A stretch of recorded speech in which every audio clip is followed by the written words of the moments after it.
Personal credit versus business credit. If there's one question that I get day in, day out, it's Irv, what's the difference between personal credit and business credit? And what are some key things that I need to take a look at if I want to properly structure my business credit out so that I can maximize my funding? So in this video, I'm going to give you three different metrics, three different things that I want you to look at and pay attention to if you want to increase the amount of money that you get over on the business credit side. This is going to work for you whether you are a startup seeking funding or if you are an existing business owner.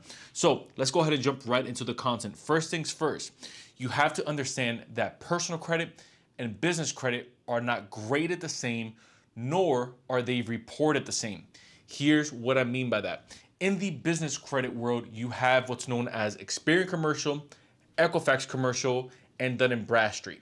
Dun & Bradstreet being the largest business credit bureau that pretty much hosts your information as a business owner through something called a DUNS number. Now, I've done separate videos on how to get a DUNS number. I've done separate videos on Dun & Bradstreet, but to kind of give you a 30,000 foot overview, let's say that you are a brand new business owner. You're going to get what's called a DUNS number once you register with Dun & Bradstreet. When you register with Dun & Bradstreet, that DUNS number is what vendors are going to report their trade lines through. And then when they report those trade lines over to your Dun & Bradstreet account, again, this is through your LLC, this is through your EIN, or this is through your corp, this is through your EIN. So however you want to structure your business, that's then going to generate what's known as a paydex score. That paydex score ranges from 100 or 1 to all the way to 100. 80 to 90 being good, 90 to 99 being considered great or excellent, right? And then you also have Experian, which is your Intella score, and then you also have your Equifax score, which we won't get too much into in this video. But I say that to say it's a little bit different over on the personal side. Over on the personal side, we have TransUnion, we have Equifax, and we have Experian. This is important to know because when you know who the key players are in every space, you're able to properly use that information to, of course, build out your credit profiles either on the personal side or on a business side in a way that lenders want to see it. But you're also able to see, okay, what new accounts do I need to add to my business credit profile so that I start looking more favorable to banks and to lenders, which takes me into my second point. Now that we know, okay, there's Equifax business, there's Experian business or commercial, and then there's Dun & Bradstreet. We now know that we have to build out our credit profiles in a way that's going to, again, maximize the amount of funding that we get. And so let me take you back over to the personal side. On the personal side, the way that we do that is we obviously make our payments on time, and we also have what's called the age of our credit or how long our credit's been out. That right there makes up about 65% of our total FICO score. And then we have some other things kind of sprinkled in there, kind of like credit mix. This is different types of accounts that you have, maybe student loans, maybe car loans, mortgages, credit cards. And then we also have credit limits. This is pretty much the amount of credit usage that you have, which also ties into the amount of credit usage that you have, which is also known as credit utilization. And again, that makes up about 65% of your credit score along with your payment history. I say that to say that on the business side, it ranks a little bit differently. You see, over on your personal credit side, what ends up happening if you use your credit lines a little bit too much, let's say once you start getting over that 50, 60, 70% credit utilization, you start to see your score come down 40, 50, 60, 70 points. Depending if you don't have many accounts, you can even see your score drop 100 points. Now, obviously that rebounds quickly, especially once you bring that credit utilization under 25%. But again, in the business credit world, you're rewarded.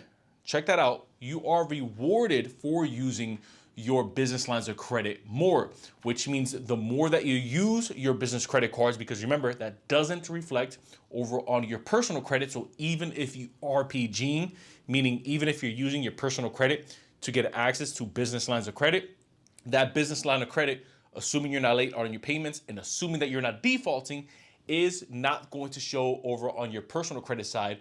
But remember, it's going to help boost the confidence in lenders, portfolio lenders, hard money lenders, even banks, credit unions, and they're going to say, okay, XYZ business or XYZ LLC has been using their lines of credit. We've given them 25.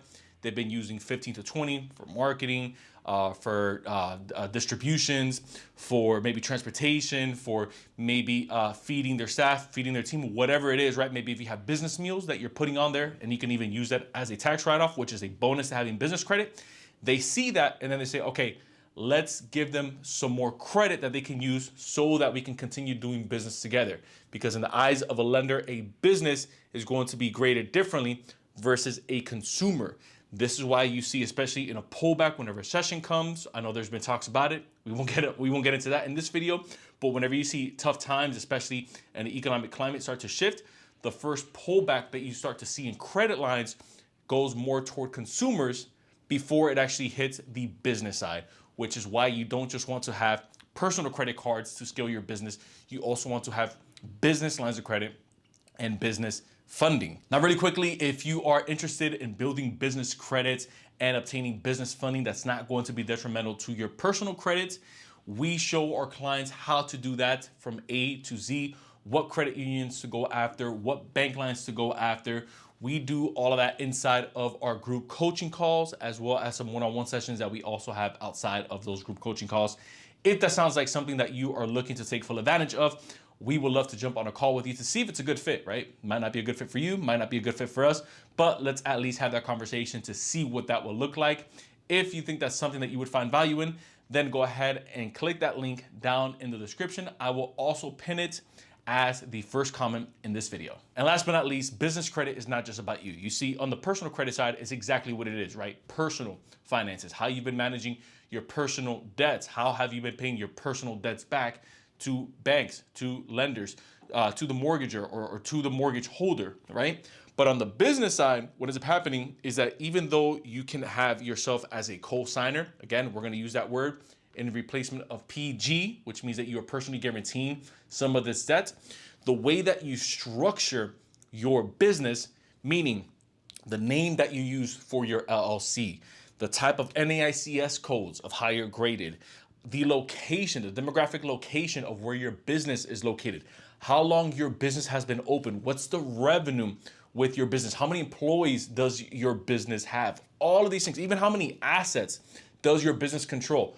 All of these different things are little pieces of metrics and data points that banks use to determine how much they want to lend you. While it's not needed to give up collateral to get, again, business funding or business credit, especially if you're working with what I like, which are credit unions, right? If you guys been rocking with this channel for some time, you guys know I'm always giving props to credit unions because they give some of the best credit limits over to mom and pop shops and startups versus some of the bigger banks, right? We utilize both methods, especially if you guys are inside of the Inside Inner Circle, our coaching program. We show them how to utilize both methods, but we really like credit unions because they're not gonna ask for collateral.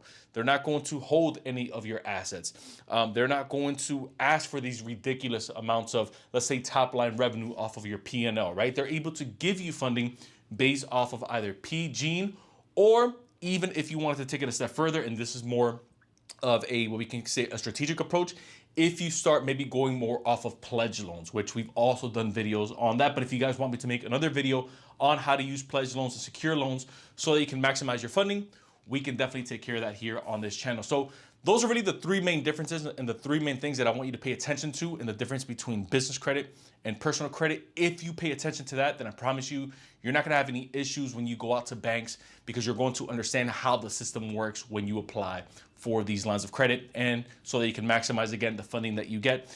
If you found value in this video today, then consider hitting the subscribe button down below. Join the official community. Don't forget that anytime we are not posting on here, we're posting over on the Inside with Irv show, which is my podcast style channel. So if you like what we have going on over here, you'll love what we have going on over there. And if you are interested in becoming a client and learning how to access business funding that's not going to be detrimental to your personal credits, then I'll go ahead and leave the link down in the description and down in the comments so you can apply to be a client. We can go ahead and get on a call with you to see if it's a good fit. Once again, I appreciate you guys checking me out. Till next time, everyone, I will see you in the next video.